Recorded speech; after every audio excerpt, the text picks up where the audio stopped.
బయట వర్షం పడుతూ ఉంది. ఇంట్లో ఉన్న శారద ఈ వర్షంలో గనక వేడివేడిగా పకోడీ వేయించుకుని తింటే భలే బాగుంటుంది. ఇంతకీ నా కోళ్ళ అనామిక ఎక్కడుంది? ఏం చేస్తుంది? కోళ్ళా, ఓ కోళ్ళా! అని అత్తగారు శారద ఎంత పిలిచినా అనామిక తన దగ్గరికి రాదు. దాంతో కిచెన్లోకి వెళ్ళి చూస్తుంది. అక్కడ కోడలు అనామిక కనిపించలేదు. పెరటి గుమ్మం దగ్గరికి వచ్చి బయటకు చూస్తుంది శారద. అక్కడ తనకి తన కోడలు అనామిక కనిపించలేదు.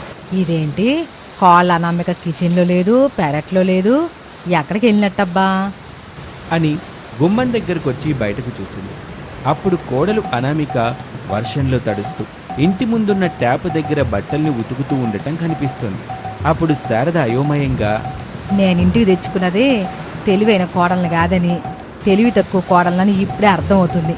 కోడలు మరీ ఇంత తెలివి తక్కువదని అనుకోలేదు. ఏమండి? అని తన భర్త ప్రసాద్ని పిలుస్తుంది శారద. ప్రసాద్ గుమ్మం దగ్గరికి వచ్చాడు. ఏంటి శారద?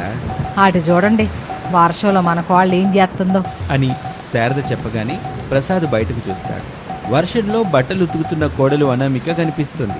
ఆశ్చర్యంగా, ఇదేంటి శారద, మన కోడలు వర్షంలో దడుస్తూ బట్టలు ఉతుకుతుంది? వెళ్ళు ఇంట్లో తీసుకురా, మళ్ళీ జలుబు చేసిద్ది. జలుబు చేస్తే చేసిందిలే, ఒక టాబ్లెట్ వేసుకుంటే జలుబు పోద్ది. అదే నా కోళ్ళ అనామిక వర్షంలో దడుపుతా ఇంత తెలివి తక్కువ పని చేస్తుందని ఈ చుట్టుపక్కల వాళ్ళకి గనక తెలిస్తే ఇంకేమైనా ఉందా? ఆచిపళ్ళన్నీ బయట పెట్టుకొని అకాపక్కా నవ్వుతా ఉంటారు. అట్టా నవ్వకుండా ఉండాలంటే ఎవరూ చూడకుండా కోడల్ని ఇంట్లో తీసుకురా. వెళ్ళు శారద, వెళ్ళి కోడల్ని ఇంట్లో తీసుకురా. తెలివైన కోడలు తెచ్చుకోవాలని తెలిసిన వాళ్ళ అమ్మాయిని కాదని ఊరు నుంచి అనామిక అనే అమ్మాయిని కోడలుగా తెచ్చుకున్నా. అనామిక ఇప్పుడు ఇలా వర్షంలో దడుపుతూ బట్టలు ఉతుకుతా ఉందంటే ఇంకేమైనా ఉందా అని అనుకుంటూ గొడుగు పట్టుకొని అనామిక దగ్గరికి వచ్చింది శారద. ఏం చేస్తున్నావు అనామిక? వర్షంలో బట్టలు పిండుతున్నాను అత్తయ్య. ఎంత తెలివైన పని నీకు అసలు ఎట్టా చేయాలనిపించింది? తెలివైన వాళ్ళకి తెలివైన పనులే వస్తాయి అత్తయ్య. వర్షంలో బట్టలు పిండుతున్నా బాగానే ఉంది, మరి పిండిన బట్టల్ని ఎక్కడ వేద్దాం అనుకుంటున్నావు? అయ్యో అత్తయ్య, అది కూడా తెలీదా? బయట కట్టిన తాడుంది కదా, ఆ తాడు మీద వేసేస్తాను అత్తయ్య. ఎలాగూ గాలి బాగా వస్తుంది కదా, ఆ గాలికి బట్టలన్నీ ఆరిపోతాయి. రేపు ఆయన ఆఫీస్కి వెళ్ళేటప్పుడు వేసుకుని వెళ్తాడు. నీలాంటి తెలివైన కోడల్ని నేను ఎక్కడా చూడలేదు అనామిక. నువ్వు కోడలుగా మా ఇంటికి రావడం నిజంగా మా అదృష్టం అని చెప్పుకోవాలి. నేను పుట్టడం తన అదృష్టమని మా అమ్మ కూడా ఎప్పుడు నాతో అంటూ ఉండేది అత్తయ్య. ఆ అదృష్టం ఎట్ట వర్షంలో దడుతూ బట్టలు వాష్ చేయకూడదు కోళ్ళ. పద, ఇంట్లోకి వెళ్ళి కూర్చుందాం. వర్షం వెలిసిన తర్వాత బట్టలు వచ్చి ఉతుక్కుందు గానిలే. ఇంకా 2-3 చీరలు ఉన్నాయి అత్తయ్య, వాటిని కూడా ఉతికేసి అప్పుడు లోపలికి వస్తాను అని అనామిక చెప్పగానే శారదకి వర్షంలో తడుస్తూ కరిగిపోతున్న బట్టల సబ్బు, వాషింగ్ పౌడరు కనిపిస్తాయి. ఎట్టయితే నెలకి 30 బట్టల సబ్బులు, 30 వాషింగ్ పౌడర్ ప్యాకెట్లు తీసుకోవాలేమో. మీరేదో అంటున్నట్టున్నారు అత్తయ్య, నాకేమో సరిగ్గా వినిపించట్లేదు.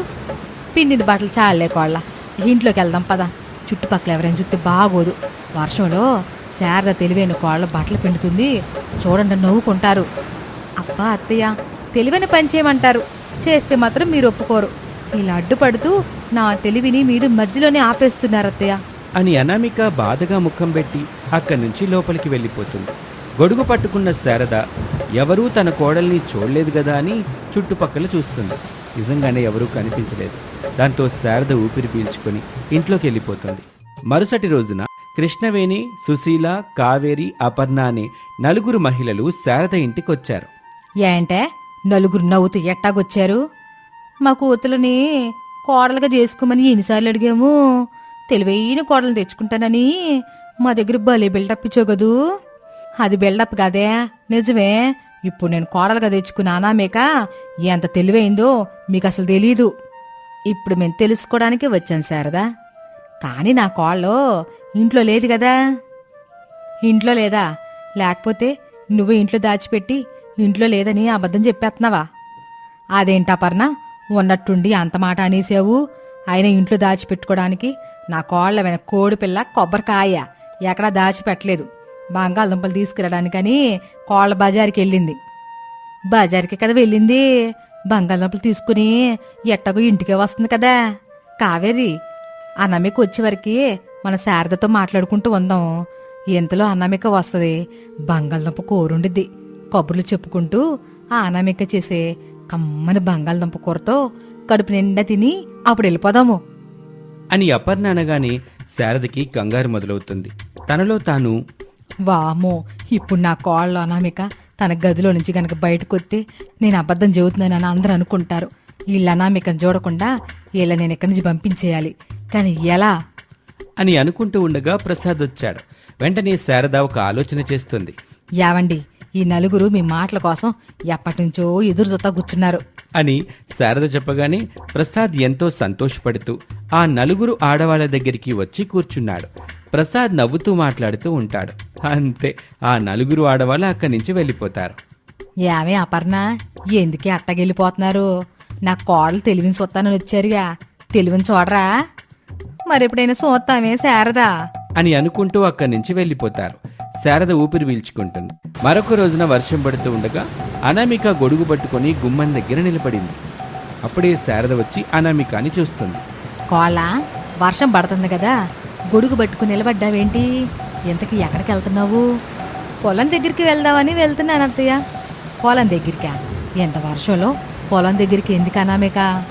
నేను చేయాల్సిన పని ఒకటి ఉంది అత్తయ్య, అందుకే వెళ్తున్నాను. వద్దులే కోళ్ళ, నువ్వు వర్షంలో తెలివితో చేసే పని ఏంటో నాకు బాగా తెలుసు, కానీ ఇంట్లోకి వెళ్ళు. నేను చేయాలని అనుకుంటున్నాను అత్తయ్య అని ఆలస్యం చేయకుండా గొడుగు పట్టుకొని అనామిక పొలం వైపే నడుచుకుంటూ వెళ్తుంది. కొంత సమయం తర్వాత బయట నుంచి రమేష్ నిండుగా తడిసిపోయి ఇంటికొచ్చాడు. అనామిక, అనామిక, టవల్ తీసుకురా అని అంటూ ఉండగా శారద రమేష్ దగ్గరికి వచ్చింది. కాల్ ఇంట్లో లేదురా, పొలం దగ్గరికి వెళ్ళింది. పొలం దగ్గరికి వెళ్ళిందా? ఎందుకమ్మా? వర్షంలో తెలివైన పని చేద్దామని వెళ్ళిందంట బాబు. మొన్న చేసిన తెలివైన పని ఇంకా మర్చిపోలేదు. అప్పుడే మరో తెలివైన పని చేయడానికి వెళ్ళిందా? అవును బాబు, ఎంతో చెప్పే వెళ్ళొద్దని నా మాట వినకుండా అదిగో పొలం దగ్గర పోయింది అని చెప్పగానే రమేష్ కంగారు పడుతూ, అమ్మా, కొంపదీసి గొడుగు పట్టుకొని పెరిగిన వరి పంటని మొత్తం పీకేసి ఎక్కడ పడితే అక్కడ పడేసిందనుకో అని రమేష్ ఏమాత్రం ఇంటి దగ్గర ఉండకుండా పొలం వైపు మట్టి రోడ్డు మీద పరిగెడుతూ ఉంటాడు. కొడుకు వెనకాలే తల్లి శారద కూడా పరిగెడుతూ ఉంటుంది. బుద్ధి తక్కువయ్యి తెలివైన కోడలను తెచ్చుకోవాలని ఆరాటపడిపోయి ఎట్లాంటి కోడలను తెచ్చుకున్నందుకు వద్దులే, ఏం చేసినా ఎట్టగొట్టుకున్నా నేను చేసిన తప్పును సరిదిద్దుకోలేంది అని అనుకుంటూ పరిగెడుతూ ఉంటుంది. కాసేపటికి రమేష్, శారద బాగా తడిసిపోయి ఆ వర్షంలోనే పొలం దగ్గరికి వచ్చారు. పొలం దగ్గర బోర్ ఆన్ చేసి ఉంటుంది. అనామిక గొడుగు పట్టుకొని నిలబడుతుంది. రమేష్, శారద ఇద్దరు అనామిక దగ్గరికి వచ్చారు. అనామిక, ఇక్కడేం చేస్తున్నావు? ఇంతకీ వర్షంలో తడుస్తూ మీరెందుకు వచ్చారు? వర్షంలో నువ్వు చేసే తెలివైన పని చూద్దామని వచ్చాం కోళ్ళ. వర్షం పడుతుంది కదా అత్తయ్య, అందుకే పొలానికి నీళ్లు పెడదామని పంపు దగ్గరికి వచ్చాను. కరెంట్ ఉందిలే, బోర్ పెట్టాను, నీళ్లు పొలానికి వెళ్తున్నాయి. ఇక్కడ నిలబడి పెట్టి నీళ్ళని సరిగ్గా వెళ్తున్నాయా లేవా అని చూస్తున్నాను అని అనామిక చెప్పగానే ఓ క్షణం పాటు వాళ్ళిద్దరికీ బుర్ర పనిచేయలేదు. నవ్వాలో ఏడవాలో కూడా అర్థం కాలేదు. అయోమయంగా అనామికాని చూస్తూ ఉంటుంది శారద. వర్షం పడ్డప్పుడు బట్టలు ఉతకాలని, పొలానికి నీళ్లు పెట్టాలని నీకెవరు చెప్పారు అనామిక? నాకెవరు చెప్పలేదండి. వెర్రి వెంగళప్ప అనే పంచతంత్ర కథల్ని టీవీలు వచ్చినప్పుడు చూస్తూ ఉండేదాన్ని. నాకెందుకు ఆ కథలు బాగా నచ్చాయి. అందులో రవి అనే పిల్లాడు చేసినట్టుగా నేను కూడా చేస్తున్నాను. భలే సరదాగా ఉంటదండి అని అనామిక చెప్పగానే శారద, రమేష్ ఇద్దరు జాలిగా అనామిక వైపు చూస్తారు. వెర్రి వెంగళప్ప అంటే తెలివి తక్కువ వాడని అర్థం కోళ్ళ. అయితే నేను తెలివి తక్కువ కోడలన్నమాట అని అనామిక సంతోషపడుతుంది. అలా అనామిక అమాయకత్వాన్ని చూస్తుంటే ఎలా స్పందించాలో వాళ్ళకి అర్థం కాలేదు. కానీ వాళ్ళకి ఒక విషయం అర్థమైంది. తను చూసిన వెర్రి వెంగళప్పలా చేస్తుంది అనామిక అని. అందుకే ఇంట్లో వాళ్ళు మాట్లాడుకొని తెలివి తక్కువ కోడలు అనామిక అని ఒక ప్రముఖ సైకాలజిస్ట్ డాక్టర్ అనుపమ దగ్గరికి తీసుకువెళ్లి చూపిస్తారు. తన మాటలతో, తనిచ్చిన మందులతో అనామికాని మంచిగా మార్చటం మొదలుపెట్టింది అత్తగారు శారద. కొన్నాళ్ళకి అనామిక తెలివైన కోడలిగా మారిపోయింది. అదొక మారుమూల పల్లెటూరు. రిబ్బన్లతో జడలు వేసుకున్న 25 ఏళ్ల అనామిక గేదె మీద కూర్చొని మొక్కజొన్న తింటూ ఉంటుంది. గేదె మట్టి రోడ్డు మీద నడుస్తూ ఇబ్బంది పడుతూ అరుస్తూ ఉంటుంది. ఎందుకు అలా అరుస్తున్నావు? నేనేం బియ్యం బస్తాలాగా పరుగా లేను కదా, ఎందుకు నువ్వు అంతలా అరుస్తున్నావు అని అంటూ ముందుకు వెళ్తూ ఉండగా రమేష్ కారులో ఆ గేదె దగ్గరికి వచ్చాడు. అరుస్తున్న గేదె పరిస్థితి చూసి రమేష్కి జాలి కలిగింది. వెంటనే కారు దిగి, ఏ అమ్మాయి, ముందు ఆ గేదె మీద నుంచి దిగు. అది కడుపుతో ఉంది, అలా కూర్చుంటే ఎలా? మరీ అంత అమాయకంగా ఉంటారా ఈ పల్లెటూరు అమ్మాయిలు అని చెప్పి అనామిక చేతిని పట్టుకుని కిందకు లాగుతాడు. దాంతో అనామిక ఆ పక్కనే ఉన్న బురదలో పడిపోతుంది. అప్పుడే ఆ గేదె అరవటం ఆపేస్తుంది. అక్కడి నుంచి వెళ్ళిపోతుంది. బురదలో పడిన అనామిక పైకి లేచి, నన్ను బురదలో పడేస్తావా? ఇప్పుడు చూడు అని అంటూ బురదని రమేష్ మీదకు వేస్తూ ఉంటుంది. రమేష్ వద్దని ఎంత చెప్పినా వినకుండా బురద వేస్తూ ఉంటుంది. అప్పుడే అక్కడికి అనామిక తండ్రి గోపయ్య వస్తాడు.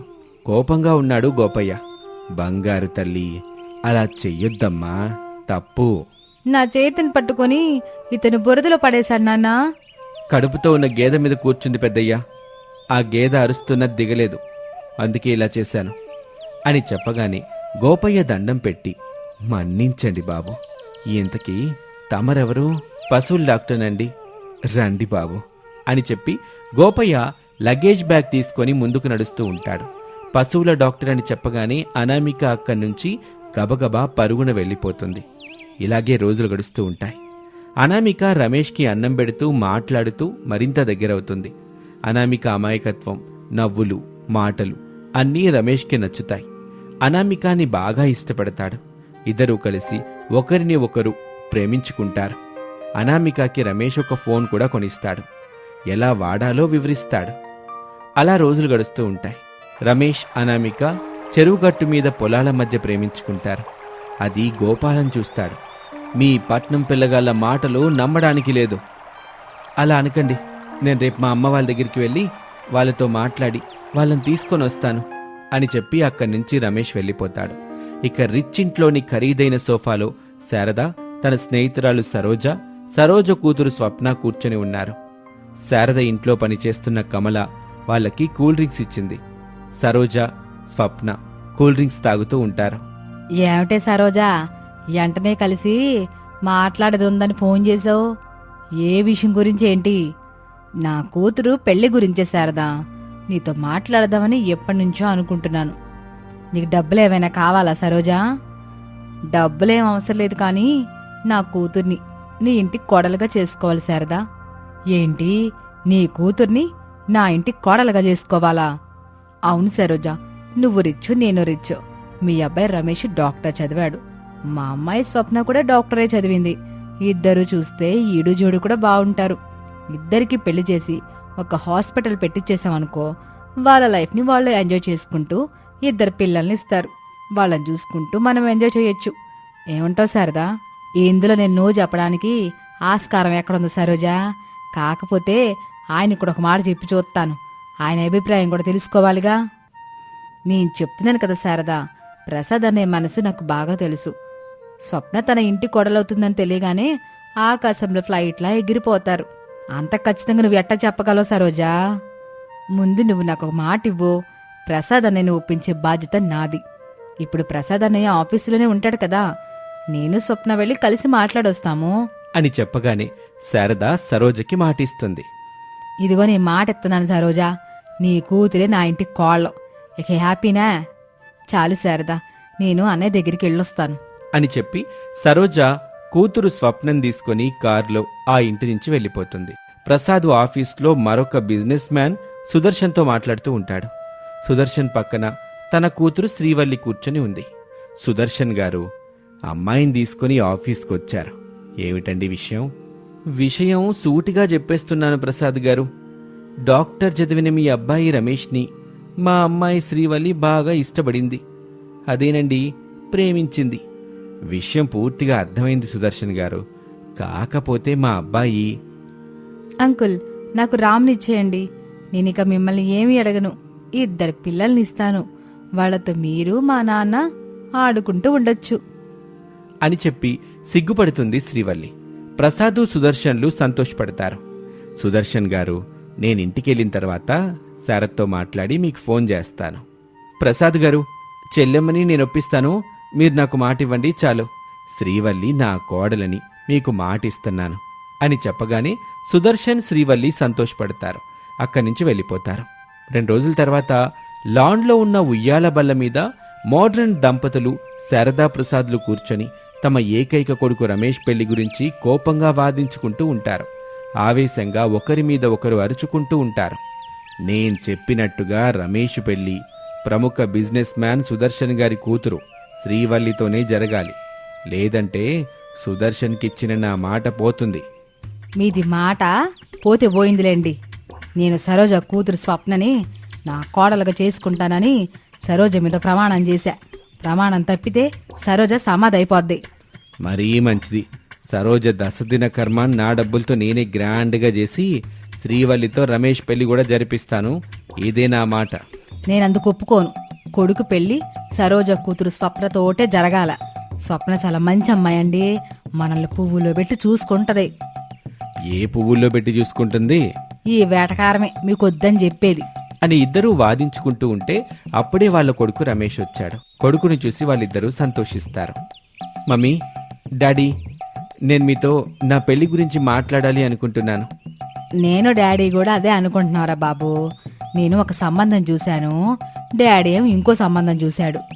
నేను పల్లెటూరు అమ్మాయిని ప్రేమించాను డాడీ. ఒరేయ్, నీ పెళ్లి గురించి సుదర్శన్కిచ్చిన మాట ఎలారా నేను నా ఫ్రెండ్ సుజాతకిచ్చిన ప్రమాణం ఎట్టా బాబు అని చెప్పగానే రమేష్ తన సెల్ ఫోన్ తీసి, డాడీ, సుదర్శన్ అంకుల్ నెంబర్ చెప్పండి అని అడగగానే సుదర్శన్ ఫోన్ నెంబర్ చెప్తాడు. రమేష్ మాట్లాడతాడు. Hello Sudarshan uncle, this is Ramesh. Srivalli మీ దగ్గర ఉంటే స్పీకర్ ఆన్ చేయండి అని చెప్పగానే సుదర్శన్ స్పీకర్ ఆన్ చేశాడు. శ్రీవల్లి, నేనొక పశువుల డాక్టర్ని. నన్ను పెళ్లి చేసుకోవడం నీకు ఇష్టమేనా? ఛీ, పశువుల డాక్టరా? నో నో నో అని చెప్పగానే రమేష్ ఫోన్ కట్ చేస్తాడు. శారద నవ్వుకుంటుంది. ప్రసాద్ ముఖం వాడిపోతుంది. మమ్మీ, ఇప్పుడు సరోజ ఆంటీ నెంబర్ చెప్పు అని అడగగానే సరోజా నెంబర్ చెప్తుంది. సరోజ ఆంటీ, నేను రమేష్ని, శారద గారి అబ్బాయిని. స్వప్న ఉంటే స్పీకర్ ఆన్ చేయండి ఒకసారి. స్వప్న నా దగ్గరే ఉంది బాబు. వెయిట్, స్పీకర్ ఆన్ చేస్తాను. హాయ్ స్వప్న, నేను ఒక పశువుల డాక్టర్ని. నన్ను పెళ్లి చేసుకోవటం నీకు ఇష్టమేనా అని రమేష్ చెప్పగానే స్వప్న వాంతులు చేసుకుంటుంది. అది చూసి ప్రసాదు నవ్వుకుంటాడు. ఇద్దరినీ చూస్తూ రమేష్ ఇలా అంటాడు, అయితే ఇప్పుడు నేను అనామికకి చేస్తాను చూడండి అని అనామికకి ఫోన్ చేస్తాడు. చెప్పు బావా, ఇంటికెళ్ళావా? అత్తయ్య మామయ్య బాగున్నారా? అందరు బాగున్నారు. కానీ అనామిక, నేను ఒక ప్రశ్న అడుగుతాను, సమాధానం చెప్పు. నేను ఒక పశువుల డాక్టర్ని. నన్ను పెళ్లి చేసుకోవటం నీకేమైనా ఇబ్బందిగా ఉందా? పోనీ బాధ అనిపిస్తుందా? వాంతులు అవుతున్నాయా? చూడు బావా, నాకు నువ్వు మాత్రమే కావాలి అని చెప్పగానే ఫోన్ పెట్టేస్తాడు. మరుసటి రోజున శారదా, ప్రసాదు, రమేష్లు కారులో అనామికాని చూడ్డానికి వస్తారు. బయట అరుగు మీద అనామిక కూర్చుని మేకప్ చేసుకుంటూ ఉండగా రమేష్ అద్దం పట్టుకుని నిలబడతాడు. అది చూసి శారద, అట్టా చూడండి, సిటీలో మనం చూసిన అమ్మాయిల్ని వద్దని ఎట్టాంటి అమ్మాయిని పెళ్లి చేసుకుంటున్నాడో. కొడుకు సంతోషం ముఖ్యం కదా శారద మనకి అని ఇద్దరూ ఇంట్లోకొచ్చి పిచ్చిగా మేకప్ వేసుకొని రిబ్బన్ జడలతో అనామిక వాళ్ళ ముందుకు వస్తుంది. అనామిక అలా వాళ్ళిద్దరికీ నచ్చలేదు. కానీ కొడుకు కోసం ఒప్పుకుంటారు. రమేష్కి అనామికకి పెళ్ళవుతుంది. సిటీలో అడుగు పెడుతుంది అనామిక. ఒకరోజున కుక్కర్ విజిలేస్తూ ఉంటుంది. హాయ్ బాబోయ్, బాంబు అంటూ నీళ్లు పోస్తుంది అనామిక. ఆ పక్కనే ఉన్న శారదకి నవ్వాలో ఏడవాలో అర్థం కాలేదు. మరొక రోజున అందరూ కూర్చొని టీవీ చూస్తూ ఉంటారు. టీవీలో ఒక వ్యక్తి కర్ర పట్టుకుని మీదకొస్తున్నట్టుగా అనిపిస్తుంది. అంతే, అనామిక చీపురు పట్టుకుని టీవీని కొడుతూ ఉంటుంది. అత్తయ్య, టీవీలో వాడు కర్ర పట్టుకుని మిమ్మల్ని కొట్టడానికి వస్తూ ఉంటే నేను ఊరుకుంటానా చెప్పండి అని చీపురుతో కొడుతూ ఉంటుంది. అలా పల్లెటూరి కోడలి పనితనం చూస్తూ తల పట్టుకుంటుంది శారద.